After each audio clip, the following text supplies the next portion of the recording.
গেছে। আর দ্বিতীয় হচ্ছে যে মরবার সময় এই ভাই হাসছিল কেন? তুমি এক কাজ করো, এসিবি সাহেবকে ফোন করে দাও, ওই রেস্টুরেন্ট থেকে যে স্যালাড এসেছিল ওতে কোনো বিষ পাওয়া যায়নি। আমার তো মনে হচ্ছে স্যার এ নিশ্চয়ই হাসার কোনো বিষ খেয়েছিল। না, আমি বরং এসিপি স্যারকে ফোনটা সেরে ফেলি। Hello ACP sir. স্যার এই সঞ্চিতার ফোন তো এখনো অফ আসছে।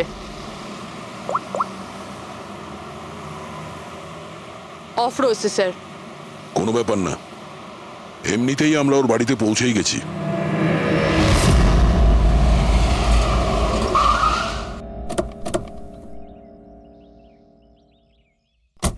ফ্ল্যাট নাম্বার কত? স্যার 601।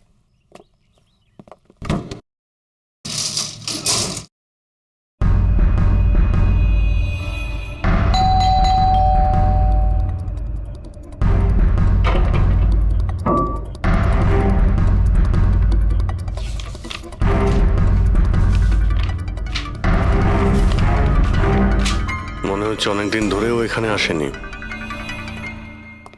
Excuse me. হ্যাঁ বলুন। আমরা সিআইডি থেকে। এই সঞ্চিত কি এখানেই থাকে? হ্যাঁ এখানেই তো থাকে স্যার, কিন্তু অনেক দিন ধরে দেখিনি। কতদিন ধরে দেখেননি কিছু বলতে পারবেন? স্যার সেটা তো মনে নেই, তবে অনেক দিন হয়ে গেছে ওকে দেখিনি। এমনিতেই ওকে কম দেখা যেত। ও না বড় অদ্ভুত ধরনের মানুষ। আমার তো খুব ভয় করে ওকে। ভয় কেন? ম্যাডাম, বড় বড় লাল লাল চোখ, এবড়ো খেবড়ো দাঁত, মানুষের মতো তো দেখতেই নয়। এমনিতেও সারাদিন রুমে একাই পড়ে থাকে, শুধু রাতেই বেরোয়। অদ্ভুত ব্যাপার। সঞ্চিতের ব্যাপারে সবাই এই কথাই বলছে। আর স্যার মনে পড়েছে, আমি লাস্ট টাইম ওকে কবে দেখেছিলাম। কবে দেখেছিলেন? একদিন মাঝরাতে আমি আওয়াজ শুনতে পেলাম, আর আমি বাইরে বেরিয়ে দেখলাম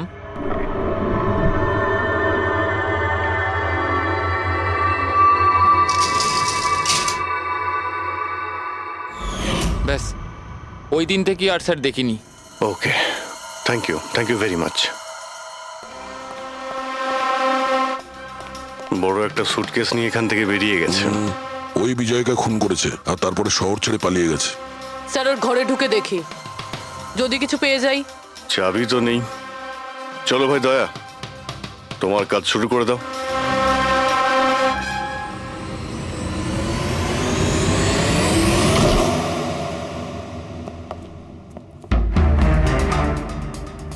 এক মিনিট।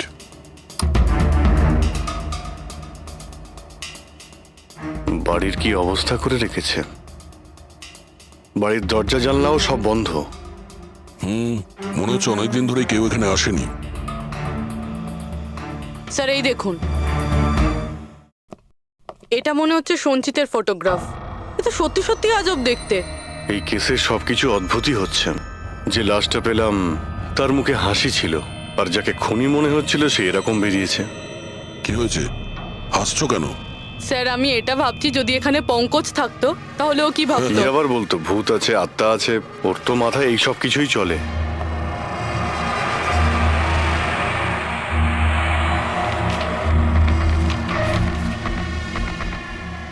সূর্যের আলো যাতে ভেতরে না আসতে পারে তার জন্য কাঁচের উপর পেপার লাগানো হয়েছে। অভিজিৎ, ওর ফোন, আরে ফোন তো পুরোপুরি ডিসচার্জ, সেই কারণে ফোন বন্ধ আসছিল। জীবনের সবচেয়ে বড় জোকস কি জানো? নিজেই জীবন। সঞ্চিত। নিজের জীবনই একটা জোকস, আর এর পাঞ্চ লাইন স্যার হলো আমারই হাত লেগে এটা অন হয়ে গেছে। মৃত্যু সব সময় শেষেই আসে, শুধু সময়ের একটু হেরফের। যে কোনো সময় আসতে পারে, হঠাৎ করে, বুঝতেই পারা যায় না। এটাই তো সবচেয়ে বড় সবচেয়ে বড় joke. Sir I am sure বিজয়ের খুন এই করেছে। এর মাথার তো কোনো প্রবলেম নিশ্চয়ই আছে। পুরো বাড়িটা প্যাক করে রেখেছে, কোনো দিক থেকে না কোনো আলো আসে, বাড়ির লাইটগুলোও বন্ধ। আরে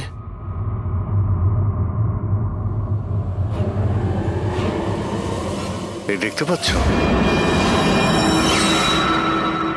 এত অল্প বয়সে এতগুলো ওষুধ। এই ওষুধগুলো কিসের? আমি তো এর মধ্যে কোনো নামই শুনিনি। এগুলো কি? কিসের ওষুধ আর এগুলো কি, এর উত্তর তো এবার ডক্টর সালুখেই দিতে পারবেন।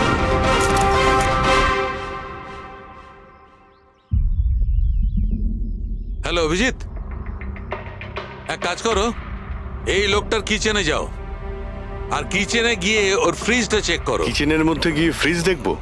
আচ্ছা, দেখছি। ফ্রিজে খাবার জিনিসপত্র রয়েছে, আর কি? আরে না ভাই অভিজিৎ, খাবার দাবার জিনিস ছাড়া অন্য জিনিস দেখো। আরে আর কিছু মানেটা কি? Abhijit, doctor Salunkhe blood pouch রয়েছে অনেক। আমি আন্দাজ করেছিলাম। অভিজিৎ, তুমি যে ফটোগ্রাফগুলো পাঠালে, ওই ওষুধগুলো দেখে বোঝা যাচ্ছে যে ওই লোকটির 4 ক্রিয়ার অসুখ আছে, আর এই অসুখে রোগীটির অ্যানিমিয়া হয়ে যায়, তার দাঁতও বেঁকে চুরে যায়। এই ধরনের পেশেন্টদের রোদ একদম সহ্য হয় না। আরে সেসব ঠিক আছে ডক্টর, কিন্তু এই ব্লাডের পাউচের সঙ্গে ওর কিসের সম্পর্ক রয়েছে? অ্যানিমিয়া আছে না, এই ধরনের লোকদের বারবার রক্তের দরকার পড়ে, এই জন্য ওখানে রক্ত আছে। ওকে doctor Salunkhe, thank you doctor. আপনি কেসের রহস্যটা অনেকটাই সলভ করে দিলেন। ডক্টর সালুখে বলছেন এই লোকটার এমন একটা অসুখ রয়েছে যাতে কন্টিনিউ ব্লাডের প্রয়োজন হয়। তার মানে সঞ্চিতের রক্তের প্রয়োজন হয়। এর মানে হলো ওকে খোঁজা অনেকটাই সহজ হবে। রবি, একটা কাজ করো, এই সঞ্চিতের নামে অ্যালার্ট জারি করে দাও। হ্যাঁ পুরবি, কিছু জানতে পারলে? হ্যাঁ স্যার।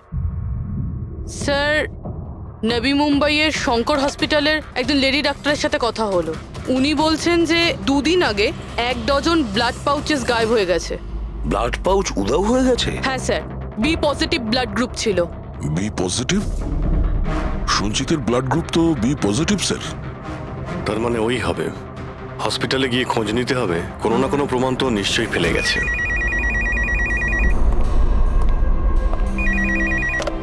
হ্যালো, হ্যাঁ বলুন। 1 মিনিট স্যার। হ্যাঁ, হ্যালো, আমি এসিবি প্রদ্যুমান বলছি, সিআইডি থেকে। আপনি কে বলছেন? স্যার, আমি পুনে থেকে বলছি। এই ছেলেটাকে আমি এক্ষুনি আমার বাড়ির সামনে দেখলাম, যার ছবি আপনার টিভিতে দেখাচ্ছিলেন না, সঞ্চিত স্যার। ওকে আপনি সঞ্চিতকে দেখেছেন পুনেতে? কখন? স্যার, এক্ষুনি আধ ঘন্টা আগে এমজি রোডের ক্রসিং এ দেখলাম আমি ওকে। ম্যাম, আপনি ওর সম্পর্কে কিছু বলতে পারবেন? মানে ও কি পরেছিল? উনি black half sleeve T shirt পরেছিল স্যার, আর জিন্স। আপনি একটু হোল্ড করুন প্লিজ। হ্যাঁ, 1 মিনিট, 1 মিনিট। মনে হয় লাইনটা কেটে দিয়েছে। হ্যালো, হ্যালো ফেডরিক, ট্রেস করে দেখো কোথা থেকে ফোনটা এসেছিল। পুনা থেকে ফোন এসেছিল, পুনা থেকে। স্যার, ইনি মিথ্যে বলছেন। হ্যাঁ স্যার, এটা কি করে সম্ভব? সেটাই তো, দুপুরবেলা রোদে এই সঞ্চিত বাইরে বেরোতেই পারে না। স্যার, এই ফোন কলটা আমাদের বোকা বানানোর জন্য করা হয়েছে। আর স্যার, যে ফোন করেছে সে তো সঞ্জিতের কন্ডিশনের ব্যাপারে কিছুই জানে না। স্যার, এরকম হয়নি তো যে সঞ্জিত গায়েব হয়ইনি, ও হয়তো কিডন্যাপ হয়ে গেছে। সেটাই তো, এই সঞ্চিত ব্লাড পাউচ নিয়ে পুনাতে কেন যাবে? না না না, আমি জোর দিয়ে বলতে পারি ও মুম্বাইতেই আছে, আশেপাশেই কোথাও। যদি কিডন্যাপ হয় তাহলে কিডন্যাপ কে করতে পারে? আর স্যার, এই বিজয় এর খুনি কে? স্যার, আমি এই ফোনটাকে ট্রেস করতে পারলাম না স্যার। আর এটাও বোঝা যাচ্ছে না যে ফোনটা এখান থেকেই করা হয়েছিল নাকি পুনা থেকে। এর মানে হলো আমাদের হাতে মাত্র একটাই রাস্তা খোলা রয়েছে, ওই ব্লাড ব্যাংক যেখান থেকে বি পজিটিভ ব্লাডের পাউচগুলো উধাও হয়ে গেছে, শঙ্করা হসপিটালের ব্লাড ব্যাংক। আরে ভাই, এমন মনে হচ্ছে তুই যেন আমাকে ব্যঙ্গ করছিস। হ্যাঁ? আরে বিজয় বাবু, বুঝতে পারছি না তুমি হাসতে হাসতে কি করে মারা গেলে। হ্যাঁ, হাসতে হাসতে কেউ মারা যায়? আর তুমি তো এইগুলো স্যালাড গুলো খাচ্ছিলে না? টমেটোর, গাজর, আর এটাই খেতে খেতে। না না, এর মধ্যে সবজিও তো থাকে, স্যালাডে তো পাতাও দেয়, পাতা, সেটাও চিবিয়েছো। পাতা কোন এক ধরনের বিষাক্ত পাতা। বিষাক্ত পাতা। আরে ভাই, থ্যাংক ইউ, থ্যাংক ইউ। তোমার হাসির কিনারা আমি করে ফেলেছি। Thank you. এই চুরিটা কখন হয়েছিল? রাতে আমার শিফট শেষ হয়ে গিয়েছিল, কিন্তু এখানে খুব কম লোক ছিল। আপনি চুরি হওয়ার সময় আপনি ডিউটিতে ছিলেন, তাই তো? হ্যাঁ স্যার। তো চোরকে আপনি নিশ্চয়ই দেখেছিলেন। ও ঢিলে ঢালা পোশাক পরেছিল, আর টুপি পরা একটা জ্যাকেটও পরেছিল, আর ওর হাইটটাও শর্ট ছিল। Height short? ওর হাতে একটা পিস্তল ছিল, ওই পিস্তল দিয়েই ও কাঁচটা ভাঙলো, আর ব্লাডের পাউচ নিয়েও পালিয়ে গেল। আমরা তো পুলিশকে ওই টাইমেই ফোন করে দিয়েছিলাম, কিন্তু এখনো পর্যন্ত কিছু জানতেই পারিনি। ঠিক আছে, থ্যাংক ইউ। স্যার, ও চোর খুব তাড়াতাড়ি করছিল।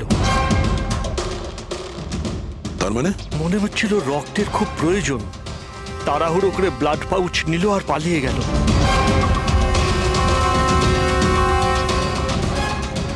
ঠিক আছে, থ্যাঙ্কস। Thank you.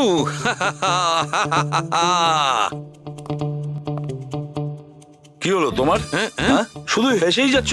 আরে হাসবো না ভাই, এখন তো আমি হাসবোই। আমি জেনে নিয়েছি এর মৃত্যুর রহস্য আর এর হাসির রহস্য। এতে হাসির কি হলোটা কি? হ্যাঁ, হাসবো না? এত গভীর রহস্য সমাধান করলাম, হাসবো না? অদ্ভুত ব্যাপার। কি হয়েছে বলো। দেখো, এই যে স্যালাডটা ছিল না, এই বিষটা ওর স্যালাডের মধ্যে মিশানো হয়নি, ওকে স্যালাডের অংশ করে ফেলেছিল। মানে? মানে এইটা দেখো, এটা কি? এটা একটা ক্রেবেরি। না ভাই। তাহলে এটা কি? এটা হচ্ছে হেমলক। হেমলক। হেমলক?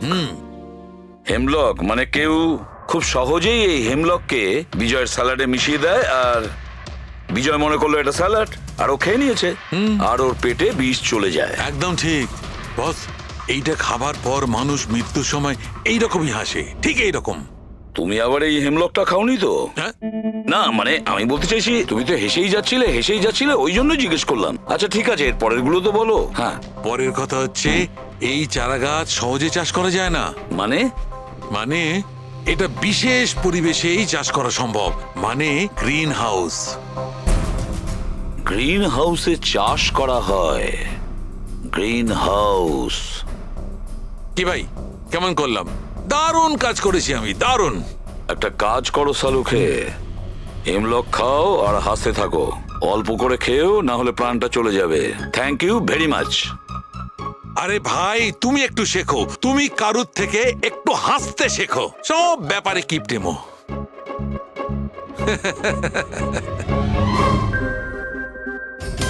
যদিও বিজয়ের খুনি হয়, আর ওই যদি সঞ্চিতকে কিডন্যাপ করে থাকে, তাহলে ও সঞ্চিতের অবস্থার ব্যাপারে খুব ভালো করেই জানে যে সঞ্চিতের ব্লাডের প্রয়োজন হয়। আর এই তাড়াহুড়োর মধ্যে ও ব্যাংক লুট করে, ব্লাড ব্যাংক লুট করে বেরিয়ে গেছে। তার মানে ও সঞ্চিতকে মারতে চাইছে না, ওকে বাঁচিয়ে রাখতে চাইছে। হ্যাঁ, গুড। কিন্তু একটা কথা মনে রেখো, এই খুনি হসপিটালের 5 থেকে 6 কিলোমিটার রেডারের মধ্যেই থাকবে। হ্যাঁ, আর এর সঙ্গে ওই বাংলোটাও খোঁজো। দেখো কোনো বাংলোতে এরকম গ্রিন হাউস আছে কিনা। না, মুম্বাইয়ের মতো শহরে বেশিরভাগ বাড়িতে গ্রিন হাউস থাকে না, এর জন্যই বলছি। হ্যাঁ, ওকে, অ্যান্ড গুড লাক। ইয়া, একবার দয়া অভিজিৎ ওই বাংলোটা খুঁজে পায় না, তাহলে সঞ্চিতকেও আমরা পেয়ে যাব, আর বিজয়ের খুনিকেও। কিন্তু স্যার, হ্যাঁ, এই খুনি সঞ্চিতকে বাঁচিয়ে কেন রাখতে চাইছে? সেটাই তো, সেই কথাটাই তো বলছিলাম। প্রবি, ওই কমেডি ক্যাফের ডায়েরি থেকে কিছু পেলে? হ্যাঁ স্যার। স্যার, এই ডায়েরিতে একটা কথা রয়েছে কি? যেটা আমাদের কাজে লাগতে পারে। স্যার, এই দেখুন। স্যার, এই কেউ একজন এঞ্জেল আছে যে সঞ্চিতের সব পারফরমেন্সেরই খুব প্রশংসা করেছে। I love you, you are great, keep going, your angel. ও সঞ্চিতের সব অ্যাক্টেরই খুব প্রশংসা করেছে। এখানেও তো লেখা আছে, ইউ আর দ্য ওয়ান, তোমার মতন আর দ্বিতীয় কেউ নেই। আই লাভ ইউ, এই তো এখানেও লিখেছে, আই লাভ ইউ সঞ্চিত, ইউর এঞ্জেল। আর স্যার, সেই সন্ধ্যেতেও, যেই সন্ধ্যেতে সঞ্জিত কোনো পারফরমেন্স করেইনি, সেই দিনও ওর পারফরমেন্সের প্রশংসা করেছে। বাহ, not everyone do, you can do, you are incredible, I love you. আমি এটাই ভাবছিলাম আমি, কেউ তো একজন হবে। Angel, Angel. পুরবি, একটা কাজ করো, বুকিং অ্যাপ থেকে খোঁজ নাও যে যে দিনে সঞ্চিতের শো ছিল, ওই দিন কে কে এই সঞ্চিতের শো এর টিকিট কিনেছিল।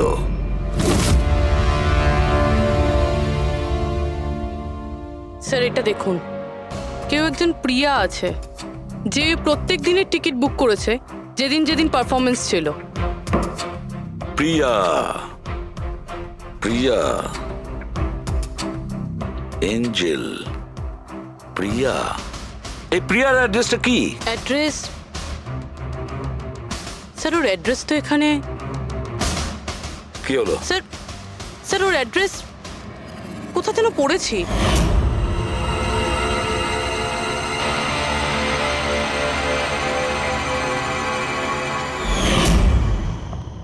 স্যার এটা দেখুন, স্যার এটা আমরা সঞ্চিতের ঘর থেকে পেয়েছিলাম। A54 বিমান বাংলো, নতুন মুম্বাই। এই বাংলোটা তো হসপিটালের কাছেই রয়েছে। বাহ বাহ বাহ। আর ওই গ্রিন হাউস এই বাংলোতে নিশ্চয়ই আছে। প্রিয়া, সঞ্চিতের এঞ্জেল, প্রিয়া।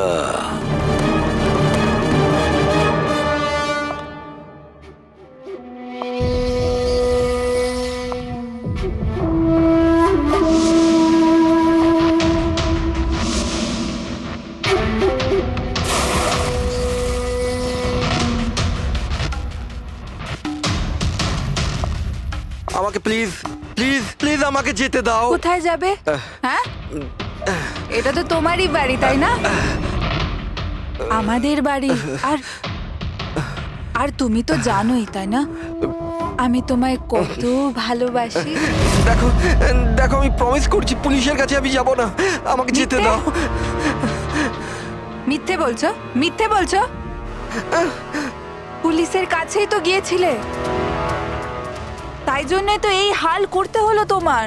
তুমি জানো, যেদিন থেকে তুমি আমার জীবনে এসেছো না, আমি হাসতে শুরু করেছি। আসলে সবসময় একা থাকতাম তো, তাই সবসময় কাঁদতেই থাকতাম, কখনোই হাসতাম না। আর যখন থেকে তুমি এলে, তখন থেকে ভালোবাসা এলো, সবকিছু ভালো লাগতে আরম্ভ করলো, আমি হাসতেও শুরু করলাম। চলো চলো চলো, আমায় জোকস বলো। চলো আমায় জোকস বলো, জোকস বলো আমায়, বলো না। এরকম ভাবে কি করে আমি চোখ শোনাবো? এভাবে কিভাবে? হ্যাঁ, এভাবে কিভাবে? কিন্তু যদি যদি তুমি আমায় জোকই শোনাবে না, তাহলে তাহলে আমি খুশি কি করে থাকবো? আর জোক শোনাতে পারবে না তো আমি হাসবো কি করে? হ্যাঁ, এরকম কি করে হবে? এরকম করে তো কিছুই হবে না। ইউজলেস, একদম ইউজলেস তুমি। তোমাকে প্রথমেই মেরে দেওয়া উচিত ছিল। আমি তো ভেবেছিলাম তুমি আমায় জোক শোনাবে, আর আমি তোমার জোক শুনে খুব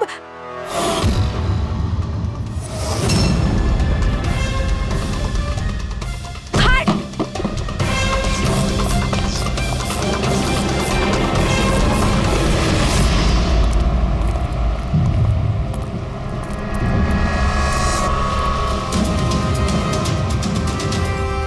স্যার এই গ্রিন হাউস, এই বাংলোটা তো প্রিয়ারই।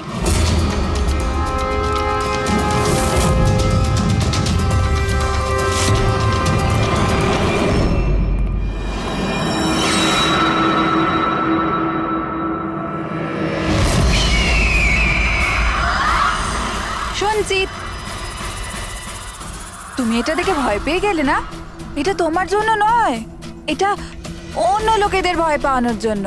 আর দৌড়ে ওই দেখো, ওই দেখো সঞ্জিত, তুমি খুব পছন্দ করি না তোমায় আমি? ছোট থেকেই তোমাকে পছন্দ করি। তুমি তুমি গাও, তুমি কিছু করো, কিছু আমাকে হাসতে হবে। করে হাসাবো? আমি হাসতে চাই।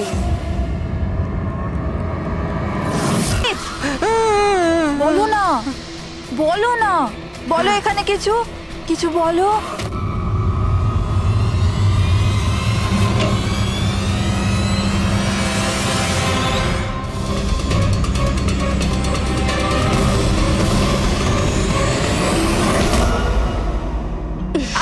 ছাড়ো ছাড়ো আমায়, ছাড়ো। তোমরা আমায় আমার ভালোবাসা থেকে দূরে পাঠাচ্ছ। ছাড়বো না আমি কাউকে, কাউকে ছাড়বো না। চুপ। ছাড়বো না আমি, কাউকে ছাড়বো না, দেখবে। যেরকম তুমি বিজয়কে ছাড়োনি। হ্যাঁ, মেরে ফেলেছি আমি ওকে। আর কেন মারবো না ওকে? ও আমার সঞ্চিতকে কাঁদিয়েছে। সঞ্চিত, তুমি তুমি তো জানো, তাই না? আরে হাসাতে পারলে না বলে পালিয়ে গেলে নাকি? ওই দিন আমি ভেবে নিয়েছিলাম যে আমি বিজয়কে বাঁচতে দেব না।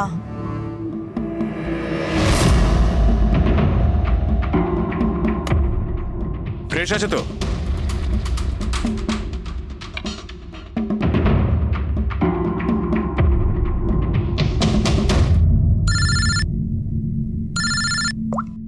হ্যালো, আরে यार প্লিজ ওদেরকে বলো যে আমি মিটিংয়ে চলে আসবো আধ ঘন্টা পর।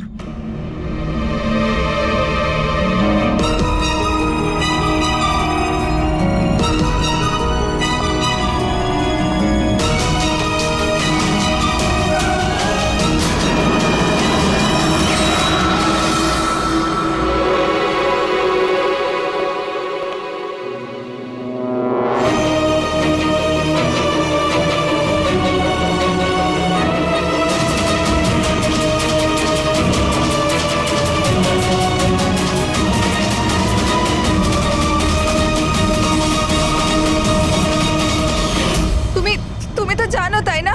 আমি তোমায় বলেছিলাম না যে মা বাবা তো ছোটবেলাতেই ছেড়ে চলে গেছে। আমি একা হয়ে গিয়েছিলাম।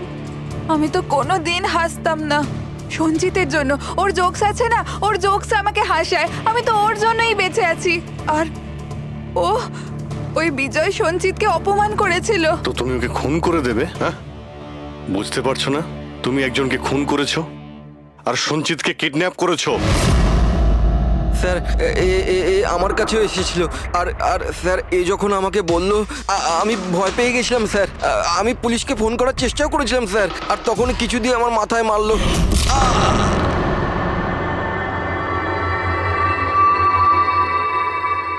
আর তারপর আমি কিছুই জানি না। তারপর যখন আমি চোখ খুললাম আমাকে এখানেই পাওয়া গেল। আর তোমার ঘরের বাইরে তোমার প্রতিবেশী একে দেখেছিল ওই বড় সুটকেস নিয়ে যেতে। ও ভেবেছিল তুমি। তুমি আমাদের বোকা বানানোর চেষ্টা করেছিলে। বিয়েরোতে ফোন করে বলেছিলে যে ও পুনেতে আছে। ওকে সরি ফোন করার জন্য, কিন্তু আমায় সঞ্জিতা থেকে আলাদা করবেন না প্লিজ। কারণ তুমি তো জানো সঞ্জিত যে আমি তোমার কত বড় ফ্যান। আমি তোমার এঞ্জেল। তুমি ভুলে যেও না। তুমি ওদের সত্যি কথাটা বলো না প্লিজ। প্রিয়া, তুমি বুঝতে পারছো না তুমি একটা অপরাধ করেছো। তুমি খুন করেছো। আপাতত তোমার চিকিৎসার প্রয়োজন, কিন্তু তারপরে তো তোমার শাস্তি তোমাকে পেতেই হবে। সঞ্জিত, তুমি ওদের সত্যিটা বলো না। সঞ্জিত প্লিজ, সঞ্জিত সত্যিটা কি সেটা ওদের বলো না। চলো চলো। Thank you sir. আমি আপনাদের এই ঋণ কি করে শোধ করবো স্যার? সঞ্চিত, আমরা তো শুধুমাত্র আমাদের ডিউটি করেছি। হ্যাঁ, কিন্তু যদি সেরকমই কিছু হয়, কোনো জোক শুনিয়ে দাও। হ্যাঁ স্যার, একদম স্যার, এক্ষুনি শোনাচ্ছি।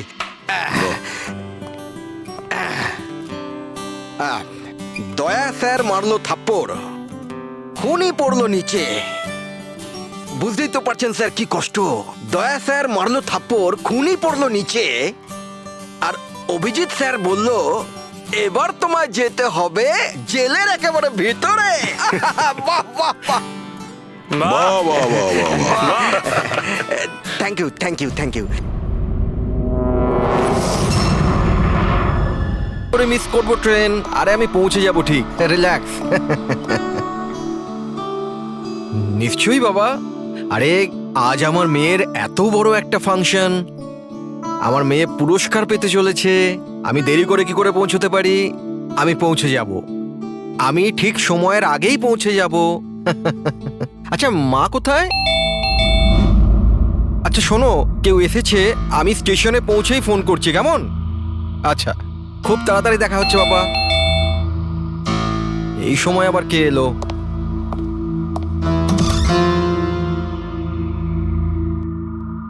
High sir, mister Pawan Kumar.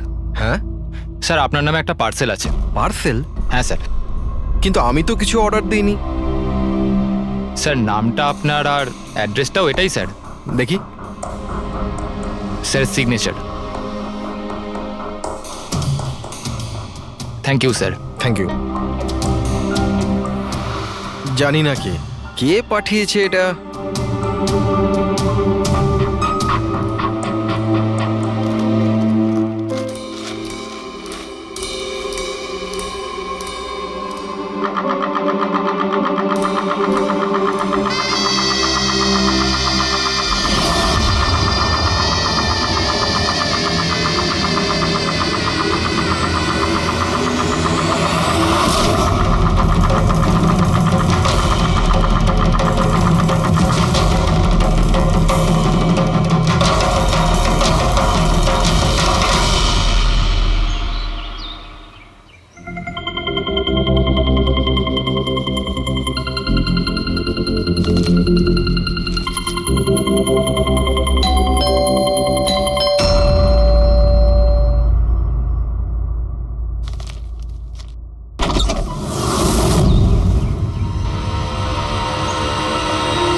এক মিনিট এসব কি হচ্ছে? স্যার, আপনি সিআইডি অফিসে অভিজিৎ না? আপনার বাড়ির সামনে লাশ পাওয়া গেছে, এ ব্যাপারে আপনি কি জানেন? স্যার, এই লাশটা আসলে কার? আপনার বাড়ির বাইরে এই লাশ এলো কোথা থেকে? এক মিনিট। স্যার, আপনি এই ব্যাপারে কি আগে থেকে কিছু জানতেন? আরে আপনারা পিছিয়ে যান, এটা ক্রাইম সিন। আপনারা আরে কি করছেন? স্যার, পিছিয়ে যান উত্তরটা তো বলছি। দিন, স্যার। দেখুন, আপনাদের আমি সব বলবো, কিন্তু আপনারা কি করে জানলেন এখানে লাশ আছে? কি করে খবর পেলেন আপনারা? স্যার, আমাদের কাছে একটা অজ্ঞাত কল এসেছিল, সে লোকেশন বলেছিল, বলল যে সিআইডি অফিসার অভিজিতের বাড়ির সামনে একটা লাশ আছে। Unknown call? হ্যাঁ স্যার। কিন্তু স্যার, এই আসলে কে?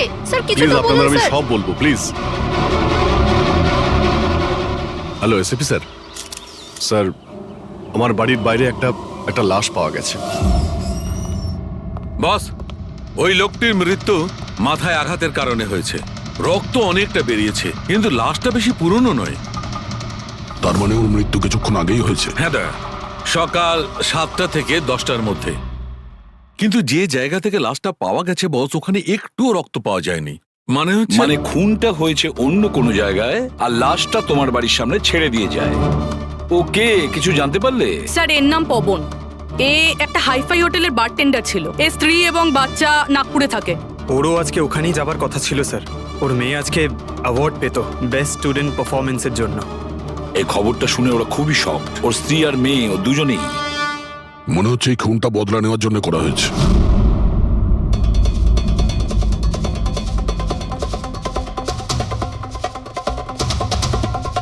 এই দাঁতের ব্যাপারটা কি? আমি জানি স্যার। এই পবনকে আমি খুব ভালো করে চিনি স্যার। এ আমার অনেক পুরনো বিশ্বাসী খোঁচর ছিল। কি? হ্যাঁ ভাই, এ আমাকে অনেক ইনফরমেশন দিত। এর জন্য আমি অনেক আসামিদের ধরতে পেরেছিলাম। স্যার তাহলে এই দাঁতটা খেপানোর জন্য, উপহাস করার জন্য, এটা দেখানোর জন্য যে ওর মুখটা খোলা উচিত হয়নি। তার মানে এই কথা সত্যি যে এটা বদলা নেওয়ার জন্য করা হয়েছে। যাদেরকে পবন গ্রেপ্তার করিয়েছিল তাদের মধ্যে কেউ ওকে মেরে দিয়েছে। কিন্তু স্যার এই পবন যে অভিজিৎ স্যারের ইনফর্মার, এই কথাটা অন্যরা জানলো কিভাবে? হ্যাঁ, মানে সিআইডিতেও আমাদের ইনফর্মার কে আছে আমরা অন্যরা কেউ জানি না। তাহলে ওই খুনি কি করে জানলো যে পবন একজন ইনফর্মার? শুধু খুনি জানতে পারেনি স্যার, পুরো দেশ জানতে পেরে গেছে স্যার। এই দেখুন, এইমাত্র পাওয়া খবর অনুযায়ী পেশায় ওয়েটার পবন কুমার সিআইডির একটা খোঁচর ছিল। আজ সকালে পবন কুমারের লাশ সিআইডি অফিসার অভিজিতের বাড়ির সামনে থেকে পাওয়া যায়। ওনার হত্যার পেছনে তাদেরই হাত থাকার সম্ভাবনা, যাদেরকে ওনার সাহায্যেই সিআইডি গ্রেপ্তার করেছিল। এই খবরটা মিডিয়াতে পৌঁছলো কি করে? বাড়ির বাইরে যে রিপোর্টাররা ছিলেন ওনারাই বললেন যে আননোন কেউ ফোন করে এটা বলেছে। না স্যার, এই অচেনা লোক আর কেউ নয়, খুনি নিজেই। ও সমাজে আমাদের বদনাম করার জন্য এগুলো করেছে স্যার। সিআইডি কি এ ব্যাপারে খোঁজ নিতে আরে পারবে? ভাই বন্ধ করো, জানার জন্য দেখতে থাকুন। এসব কিছু আমার জন্যই হয়েছে। ওর সুরক্ষার দায়িত্ব আমার ছিল, আমার জন্যই ও মারা গিয়েছে। দেখো অভিজিৎ, যেটা হয়েছে সেটা তো আমরা বদলাতে পারবো না, কিন্তু একটা কথা তো পরিষ্কার, যে এটা করেছে না তাকে আমরা ছাড়বো না। অভিজিৎ, ওর সঙ্গে তোমার শেষবার কথা কবে হয়েছিল? মানে এটা তো নয় যে ও তোমাকে কোনো ইনফরমেশন দিতে চাইছিল আর সেই কারণে ওকে মারা হয়েছে? গত সপ্তাহে ওর সঙ্গে দেখা হয়েছিল, এরকম তো কোনো কথা হয়নি। অন্য কোনো ব্যাপার আছে, নিশ্চয়ই অন্য কোনো ব্যাপার। আচ্ছা, মারা যাওয়ার আগে পবন তোমাকে কিছু লোকের ব্যাপারে ইনফরমেশন দিয়েছিল না? তোমার কি কিছু মনে আছে? স্যার, পুরো রেকর্ড আছে আমার কাছে। পবন 3 বছর ধরে আমার সঙ্গে কাজ করেছে, আর এই 3 বছরে আমি ওর সাহায্যে 5 অপরাধীকে ধরেছিলাম। তার মানে এমন কেউ আছে যে পবনের উপর বদলা নিতে চাইছিল আর অভিজিৎকে চ্যালেঞ্জ করছে? হ্যাঁ, হতে পারে। আর এটাও হতে পারে ওই 5 জনের মধ্যে কেউ একজন যে পবনকে খুন করেছে। এই সুনীল ইন্ডিয়াতে নেই স্যার, বাকি 4 জন এখানেই আছে। সুমিত, বিক্রম, তারা আর এই রমেশ।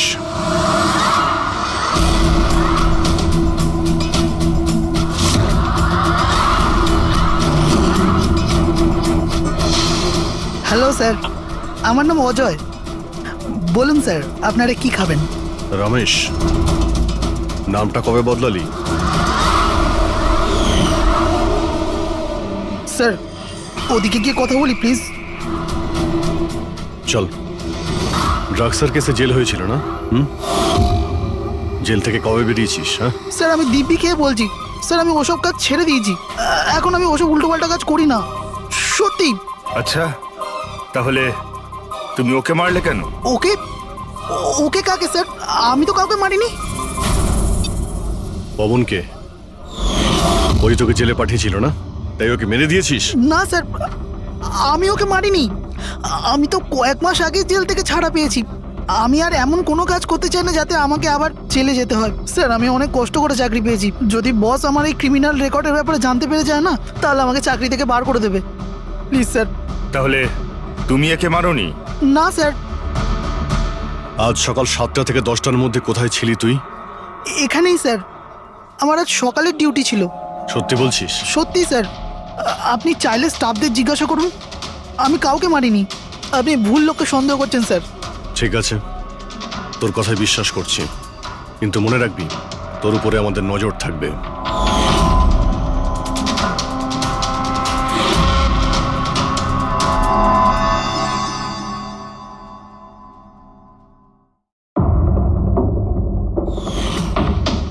সব কিছু ছিল আমার কাছে, বাড়ি, পরিবার, কেরিয়ার, একটা ভালো কাস্টম অফিসারের জবও ছিল।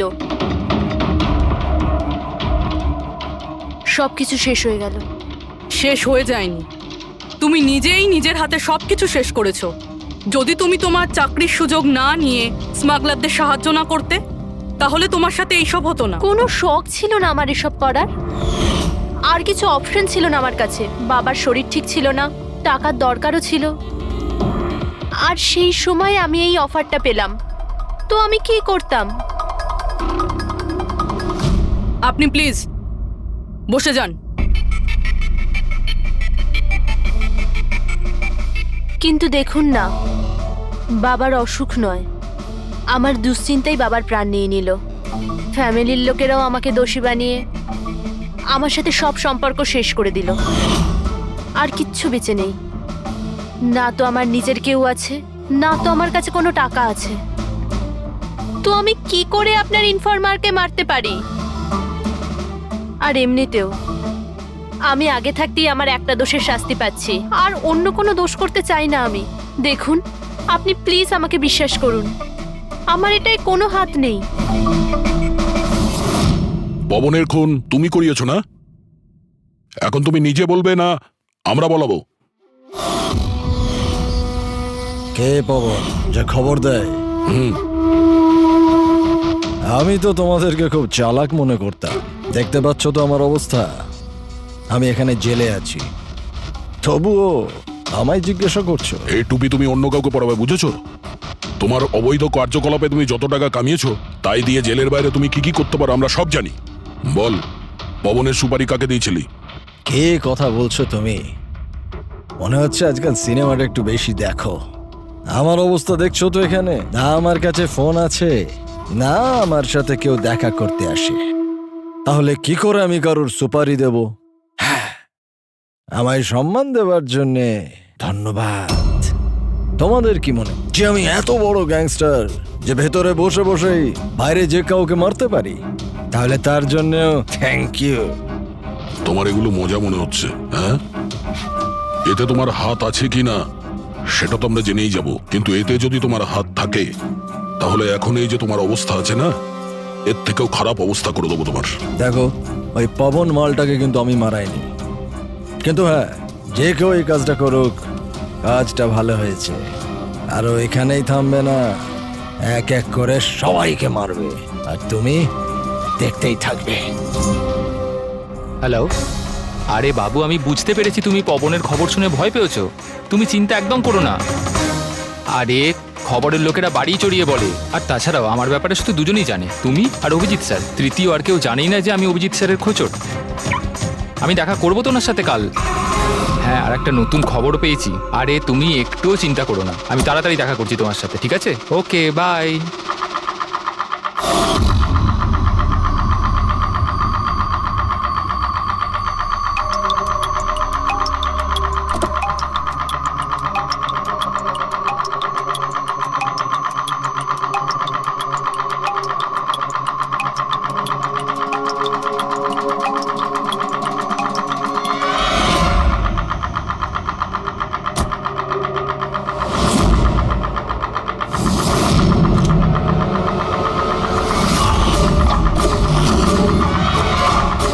কে কে ওখানে?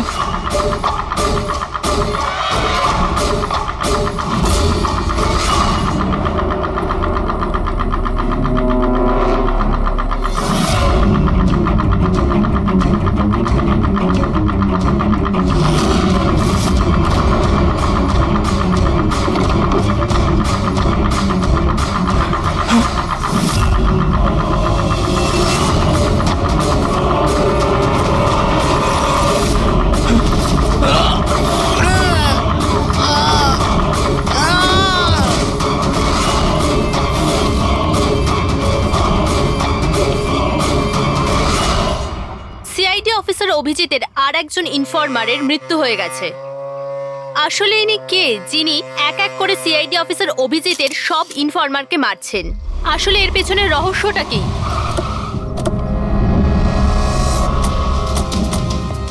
Sir sir sir sir sir sir আর একটা প্রশ্ন স্যার স্যার স্যার আমরা জানতে পেরেছি এই আপনার ইনফরমার ছিল। স্যার একের পর এক খোঁচর খুন হয়ে যাচ্ছে, এই ইনফরমেশনটা লিক কোথা থেকে হলো স্যার? স্যার আপনি কি কোনো প্রমাণ পেয়েছেন এই ব্যাপারে? স্যার আর কত লোকের প্রাণ যাবে স্যার? স্যার সিআইডি কি করছেটা কি?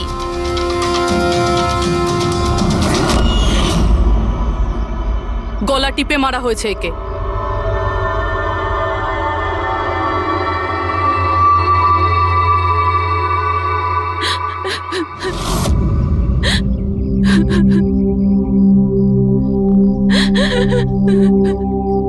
ওনার নতুন বিয়ে হয়েছিল স্যার। ওর অসহায় বউকে কিছু বলবেন আপনি?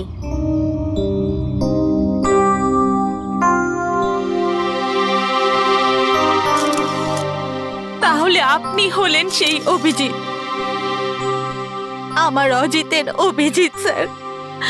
কত ভরসা করতো আপনার উপর, আর আপনি ওকে ব্যবহার করেছেন, ওকে ধোঁকা দিয়েছেন। আপনি ওকে রক্ষা করবেন তার ভরসা দিয়েছিলেন না? কি হলো সেই ভরসা? কত টাকায় বেচেছেন ওকে? বলুন, জবাব দিন। কত টাকা পেয়েছেন আপনি নিজের বিবেক, নিজের মনুষ্যত্ব বেচার জন্য? বলুন। ম্যাম প্লিজ শান্ত হন। আপনি কি জানেন আপনি কার ব্যাপারে বলছেন? মেরেছেন আমার অজিতকে, খুনি। প্লিজ ম্যাম শান্ত হন, শান্ত হন আপনি। শোনো, ওনাকে ওদিকে নিয়ে যাও। ম্যাম প্লিজ শান্ত হন, নিয়ে যাও ওনাকে। তো এ হলো ইনফরমার অজিতের ওয়াইফ, যার কান্না চিৎকার করে সিআইডি অফিসার অভিজিতের কাছে প্রশ্ন করছে। কি এটা? হ্যাঁ, এখানে কোনো মজা হচ্ছে? ক্রাইম সিন এটা। আপনারা এখান থেকে যান আর আমাদের কাজ করতে দিন। বাইরে যান। পুরবি, বডিটাকে ফরেন্সিক ল্যাবে পাঠিয়ে দাও।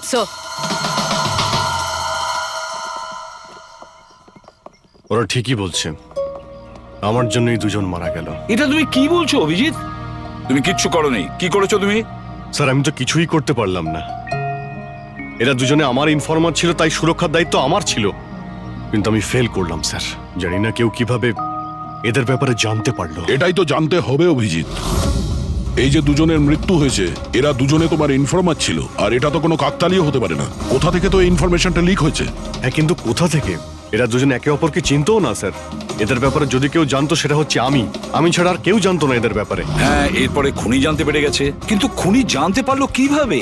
অভিজিৎ একজন আরেকজনকে চিনতো না, তারপরেও ওদের দুজনের সম্পর্ক ছিল শুধুমাত্র তোমার সাথে, শুধু তোমার সাথে। তাহলে খুনিকে এদের ইনফরমেশন তুমি ছাড়া আর কে দিতে পারে? স্যার আপনার কি মনে না হচ্ছে? না অভিজিৎ, আমি এটা বলতে চাইছি না। তুমি ভেবেচিন্তে বলো, তুমি এদের সমস্ত ইনফরমেশন মানে খোঁচরদের কোথায় রেখেছিলে? বাড়িতে, কম্পিউটারে, নিজের ফোনে, অফিসে, কোথাও তো রেখেছিলে। স্যার আমি ওগুলো খুব সাবধানে রেখেছিলাম। ওগুলো আমার পার্সোনাল ল্যাপটপে আছে, আমার বাড়িতে আছে, কেউ অ্যাক্সেস করতে পারবে না স্যার। তাহলে অভিজিৎ, আমাদের তোমার বাড়িতে যেতেই হবে, এটা তো জানতেই হবে এই লিকটা কোথা থেকে হয়েছিল এই সমস্ত ইনফরমেশনের। স্যার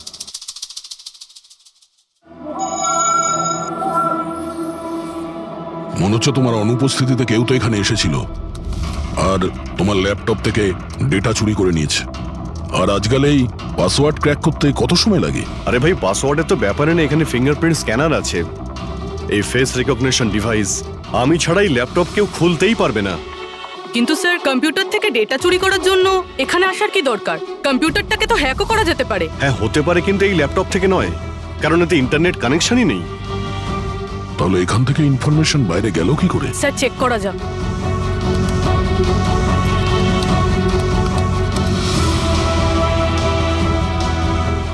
স্যার আপনার কম্পিউটারকে রিমোট অ্যাক্সেস করা হয়েছে। কিন্তু কিভাবে? এতে তো ইন্টারনেট কানেকশনই নেই, কিভাবে? স্যার এটা দেখুন, এই ফাইলটা 2 সপ্তাহ আগে খোলা হয়েছিল। ডেটটা দেখুন। কিন্তু এই ডেটে তো আমি মুম্বাইতে ছিলামই না, বাইরে ছিলাম। এটা কি করে হতে পারে? হতে পারে স্যার। স্যার আপনি কোনো নতুন সফটওয়্যার কপি বা ইনস্টল করেছেন এই 2-3 সপ্তাহ আগে? সেটার কোনো প্রয়োজন নেই পুরবি। তুমি জানো এই ল্যাপটপে আমি কেস রিলেটেড ইনফরমেশনই রেখেছি, আর কিছু রাখার প্রয়োজনই নেই। হ্যাঁ, মাঝে মধ্যে পেন ড্রাইভ ইউজ করি কিছু ডেটা বা ইনফরমেশন নেওয়ার জন্য। Sir pen drive? হ্যাঁ স্যার ওই পেন ড্রাইভ দেখাবেন আপনি?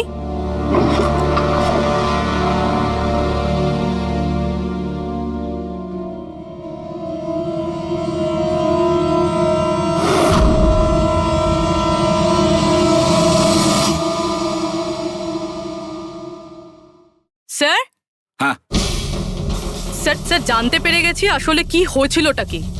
কি হয়েছিল? স্যার এই সব কিছু এই পেন ড্রাইভটার জন্য হয়েছে। এই পেন ড্রাইভের জন্য? হ্যাঁ স্যার। স্যার এটা পেন ড্রাইভ নয়, একটা স্মার্ট ডিভাইস। এই দেখুন স্যার, আপনি বলেছিলেন আপনার ল্যাপটপ ইন্টারনেটের সাথে কানেক্টেড ছিল না, কিন্তু যখনই আপনি এই পেন ড্রাইভ আপনার ল্যাপটপের সাথে লাগালেন, আপনার ল্যাপটপ একটা অচেনা নেটওয়ার্কের সাথে কানেক্টেড হয়ে গেল, যেরকম ওয়াইফাই ডঙ্গেল হয়। আর তারপরে স্যার এটা একটা প্রক্সি নেটওয়ার্ক। এটা আপনি দেখতে পাবেন না, কিন্তু এই নেটওয়ার্কের সাথে জুড়ে থাকা অন্য ব্যক্তিকে আপনার ল্যাপটপের অ্যাক্সেস দিয়ে দেবে। যেমন ধরুন কেউ আপনার কম্পিউটার রিপেয়ার করবে, আপনার কম্পিউটার ধরুন খারাপ, তো সে আপনার কম্পিউটার না ধরে দূর থেকে রিমোট দিয়ে আপনার কম্পিউটার অ্যাক্সেস করে ঠিক করতে পারবে। এক্স্যাক্টলি স্যার, কেউ একজন এই পেন ড্রাইভের সাহায্য নিয়ে আপনার ল্যাপটপ অ্যাক্সেস করেছে আর ইনফরমারদের ফাইল চুরি করে নিয়েছে। তার মানে সবটাই প্ল্যান ছিল। খুনি পেন ড্রাইভ তোমার আশেপাশে কোথাও প্ল্যান করেছিল। তোমার কিছু মনে আছে যে এই পেন ড্রাইভ তুমি কোথায় পেয়েছিলে? আরে এটা তো আমি অনলাইনে কিনেছিলাম, একটা ভালো সস্তা অফার ছিল, আমার মেলে এসেছিল। 1 মিনিট, এই মেলটা এসেছিল। স্যার এটা তো কোনো শপিং ওয়েবসাইট। হ্যাঁ, খুব ভালো এস্টাবলিশ ওয়েবসাইট, ডিসকাউন্ট দিচ্ছিল তাই আমি 2-3টে পেন ড্রাইভ কিনে নিই।